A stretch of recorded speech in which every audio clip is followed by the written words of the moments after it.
Bismillahirrahmanirrahim.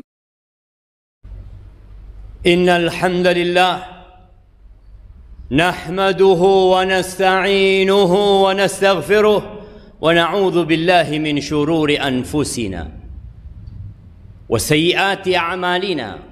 Man yahdillah fala mudilla lahu wa man yudlilhu fala hadiya lahu. Wa ashhadu an la ilaha illallah wahdahu la syarika lahu. Wa ashhadu anna Muhammadan abduhu wa rasuluh wa habibuhu wa khaliluh. Salawatu Rabbi wa salamuhu wa barakatuhu alaihi wa ala alihi wa ashabihi wa man ihtada bihudahu ila yaumiddin. Amma ba'd. Faya ma'asyiral muslimin wa zumratal mu'minin rahimakumullah. Usikum wa nafsiya bitaqwallah faqad fazal muttaqun. Qala Allah tabaraka wa ta'ala fil Qur'anil azim, ya ayyuhalladzina amanu ittaqullah haqqa tuqatih wa la tamutunna illa wa antum muslimun. Wahai orang-orang yang beriman, betapa seringnya Allah memanggil orang-orang yang beriman. Tapi sebagian kita tidak pernah menggubris panggilan Allah Azza wa Jalla. Dia berjalan, dia berlari semakin menjauh dari Allah Jalla Jalaluh. Padahal Allah berfirman, fafirru ilallah. Kalian larilah menuju kepada Allah. Jangan lari dari Allah Azza wa Jalla. Tatkala Allah memanggil hamba-hambanya yang beriman dengan tujuan agar hambanya kembali kepada Allah, Allah mengatakan ittaqullah. Bertakwalah kepada Allah. Perintah untuk bertakwa. Ya, kita sering dinasihatin untuk bertakwa, tapi kita nggak bertakwa. Setiap Jumat khatib naik mimbar ini terus mengulangi. Kenapa jemaah? Surga Allah Azza wa Jalla yang arduha samawati wal ard, yang luasnya seluas langit dan bumi ini, untuk siapa? Uiddat lil muttaqin. Itu dipersiapkan untuk orang-orang yang bertakwa. Allah katakan ittaqullah haqqa tuqatih. Bertakwalah kepada Allah dengan sebenar-benarnya takwa. Sebagian kita masih setengah ketakwaan. Ada yang seperempat. Ada bahkan belum bertakwa kepada Allah Azza wa Jalla. Allah ingin kita full bertakwa kepadanya, melaksanakan perintah Allah, bersyukur atas nikmat yang Allah berikan dan tidak kufur, serta senantiasa mengingat Allah Jalla Jalaluhu. Wala tamutunna illa wa antum muslimun. Allah jemaah, Allah berpesan sama kita, jangan kalian mati kecuali dalam kondisi Islam. Dan kita nggak tahu kapan kematian itu datang kepada kita. Ma'asyiral muslimin wa zumratal mu'minin rahimakumullah. Pernahkah kita merasa sakit? Ya, pusing, capek, letih, linu-linu, gundah. Sebagian mungkin yang sepuh sudah mulai bermasalah dengan kakinya. Ada yang bermasalah dengan ginjalnya. Ada yang bermasalah dengan jantungnya. Sadarkah kita bahwa apa yang menimpa kita itu karena dosa kita? Sebagian orang tatkala dikatakan ittaqullah, bertobatlah engkau kepada Allah, mungkin kau kena penyakit ini karena dosa-dosa. Jangan suudzon sama ana. Allah berfirman, ma asabaka min hasanatin faminallah, wa ma asabaka min sayyi'atin famin nafsik. Kata Allah Jalla Jalaluh, kebaikan yang menimpamu itu dari Allah, dan keburukan yang menimpamu engkau jangan cari kambing hitam, itu dari dirimu sendiri, kata Allah, dari kita, karena dosa-dosa yang kita lakukan. Allah Azza wa Jalla mengatakan, laisa bi amaniikum wala amani ahli kitab man ya'mal su'an yujza bihi wala yajid lahu min dunillahi waliya wala nasira. Orang-orang Yahudi berfikir, orang-orang Nasrani berfikir bahwasanya perbuatan dosa mereka aman, tidak akan mendapatkan hukuman dari Allah. Dan kita juga orang beriman, tiap hari kita berbuat dosa, tiap hari. Ya mungkin itu ustaz, mungkin yang lainnya tidak. Tapi Nabi SAW mengatakan kullu bani Adam khata. Jangan sok suci. Semua anak Adam itu melakukan dosa. Maka Allah katakan man ya'mal su'an yujza bihi. Barang siapa berbuat dosa pasti dibalas. Mau lari kemana kita? Jibril alaihissalam pernah berpesan kepada Nabi alaihissalam, i'mal ma syi'it. Ya Muhammad, i'mal ma syi'it. Wahai Muhammad, silahkan kau berbuat semaumu. Fa innaka majziyun bihi. Engkau pasti mendapatkan balasan. Mungkin sebagian kita berbuat dosa sebesar semut, dibalas sama Allah. Ketika turun ayat ini, para sahabat Nabi bingung. Generasi terbaik umat ini tatkala mendengarkan ayat ini dibacakan kepada mereka, man ya'mal su'an yujza bihi. Barang siapa berbuat dosa pasti dibalas, dan tidak ada pelindung selain Allah Azza wa Jalla. Berat buat mereka. Mereka datang kepada Nabi SAW. Bahkan yang datang itu adalah Abu Bakar As-Siddiq radhiyallahu ta'ala anhu. Ya Rasulullah, ya Rasulullah, kalau setiap kita berbuat dosa pasti dibalas sama Allah Azza wa Jal, binasa kita. Itu Abu Bakar.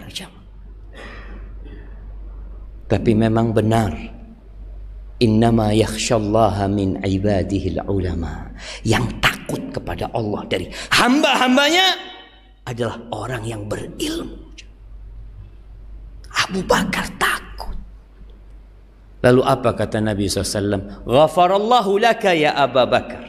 Semoga Allah mengampunimu wahai Abu Bakar. Alasta tamrat? Abu Bakar, bukankah engkau sakit? Engkau sakit, engkau letih, engkau lelah, engkau gundah. Iya ya Rasulullah. Itu balasan dari dosa-dosa yang dilakukan.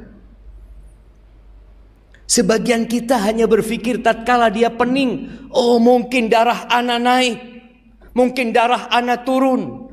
Ketika dia rasakan nyilu di kakinya, oh mungkin karena ana makan belinjo, asam urat ana turun. Kita lupa, boleh jadi itu adalah dosa-dosa yang kita lakukan. Tatkala kita merasakan sakit, katakan astaghfirullah, astaghfirullah. Sebagian orang kadang-kala motornya hilang, pulang dari masjid sandalnya hilang, mulai dia memaki-maki, kenapa di masjid ini sandal bisa hilang? Kenapa engkau nggak berpikir ada ratusan sandal di sana, kenapa hanya sandalmu yang hilang? Kenapa milikmu yang hilang? Boleh jadi karena dosa yang engkau lakukan. Nabi kita alaihi salatu wassalam mengatakan, ma yusibul mu'min min wasabin wala nasabin wala saqamin illa kaffarallahu bihi sayyiatihi aw rafa'allahu bihi darajatihi.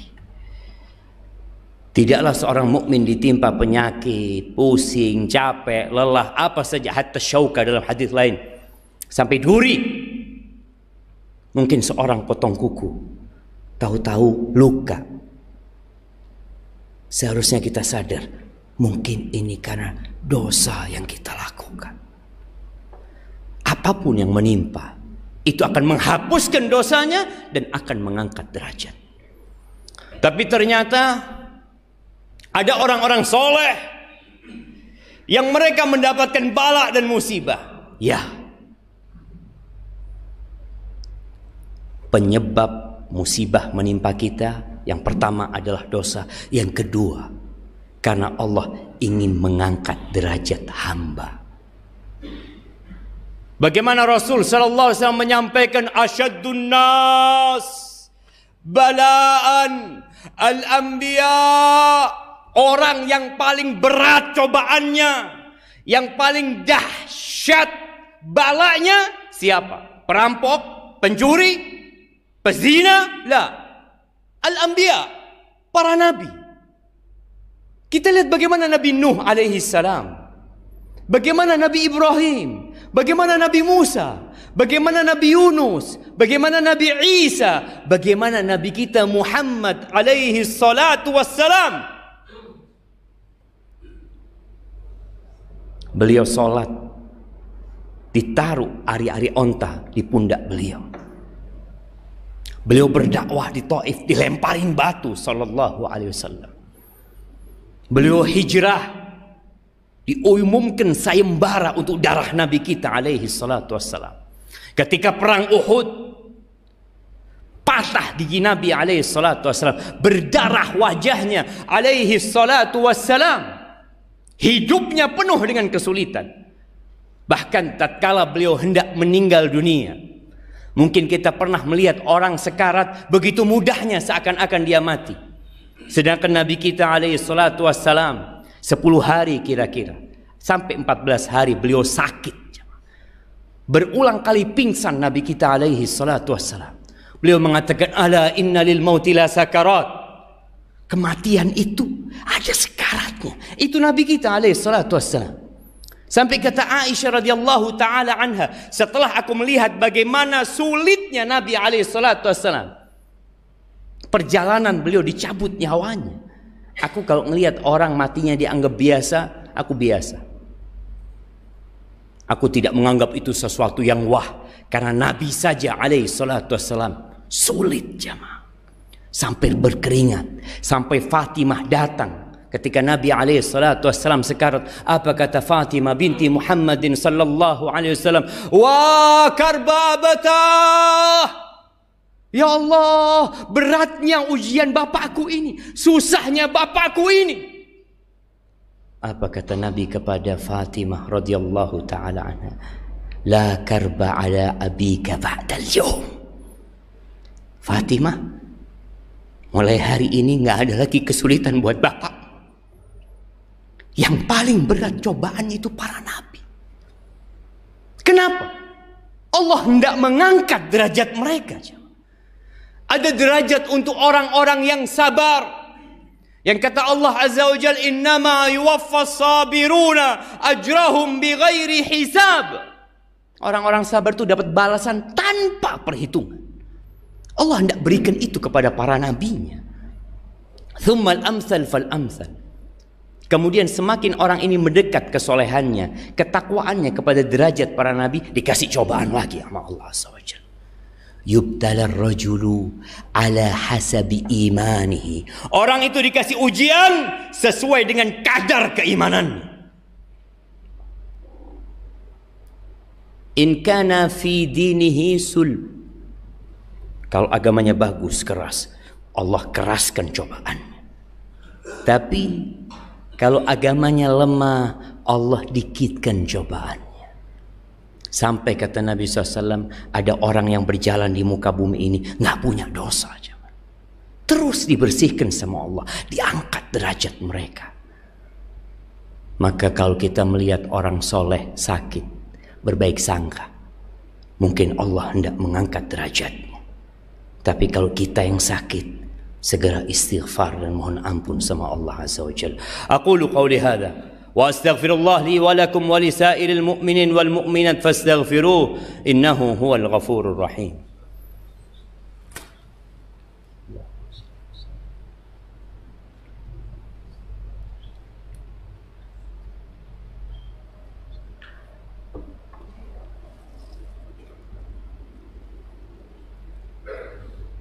Alhamdulillahi wa kafa wassalatu wassalam ala nabiyil mustafa sayyidina wa maulana Muhammadin wa ala alihi wa ashabihi ajma'in. Amma ba'd. Jamaah rahimakumullah. Dalam sehari Nabi kita Muhammad alaihi salatu wassalam lebih 70 kali beristighfar. Bahkan cerita salah seorang sahabat mengatakan, kuntu a'uddu lin nabi sallallahu alaihi wasallam fi majlisin wahid. Aku pernah menghitung istighfar Nabi alaihi salatu wasallam sekali duduk mi'ata marrah. Beliau mengatakan, Rabbi ghfirli wa tub alayya innaka antat tawwabur rahim. 100 kali itu sekali duduk Nabi alaihi salatu wasallam. Padahal beliau dosa-dosanya sudah diampuni. Bagaimana dengan kita, jemaah? Allah mengatakan, ya ayyuhalladzina amanu tubu ilallahi taubatan nasuha. Wahai orang-orang beriman, bertobatlah kepada Allah dengan taubatan nasuha. Musibah-musibah yang menimpa kita, di keluarga kita, di anak kita, di masyarakat kita, di negeri kita, adalah disebabkan dosa-dosa kita. Jangan suka menyalahkan orang. Berusaha untuk sering bercermin, membersihkan hati. Kadangkala ada orang yang bertahun-tahun muslim, datang Jumatan telat. Kenapa, jemaah? Engkau merasa itu bukan dosa? Bukan Allah mengatakan, ya ayyuhalladzina amanu idza nudiya lis-salati min yaumil jumu'ati fas'au ila dzikrillah wa dzarul bai'. Kalau dengar panggilan, wahai orang-orang beriman, kalau dengar panggilan Jumat, segera berangkat. Tinggalkan perniagaan, tinggalkan jual beli. Hai betifillah. Semua akan kita tinggalkan. Kita akan sendirian berada di alam kubur sana, tanpa rumah, tanpa keluarga, tanpa harta yang kita bawa. Maka segera memperbaiki diri. Dan semoga Allah mengangkat segala bala dari negeri kita, jemaah. Hari ini hari Jumat, harinya bersalawat kepada Nabi alaihi salatu wassalam. Inna Allaha wa malaikatahu yusalluna ala nabi ya ayyuhalladzina amanu sallu alaihi wa sallimu taslima. Allahumma salli wa sallim wa zid wa barik wa an'im ala sayyidina wa maulana Muhammadin. Allahumma ighfir lil mu'minina wal mu'minat wal muslimina wal muslimat al ahya minhum wal amwat innaka sami'un qaribun mujibud da'awat. اللهم منزل الكتاب مجري السحاب هازم الأحزاب اهزم أعداءك أعداء الدين يا رب العالمين. ربنا ظلمنا أنفسنا وإن لم تغفر لنا وترحمنا لنكونن من الخاسرين. ربنا آتنا في الدنيا حسنة وفي الآخرة حسنة وقنا عذاب النار. وسبحان ربك رب العزة عما يصفون وسلام على المرسلين والحمد لله رب العالمين.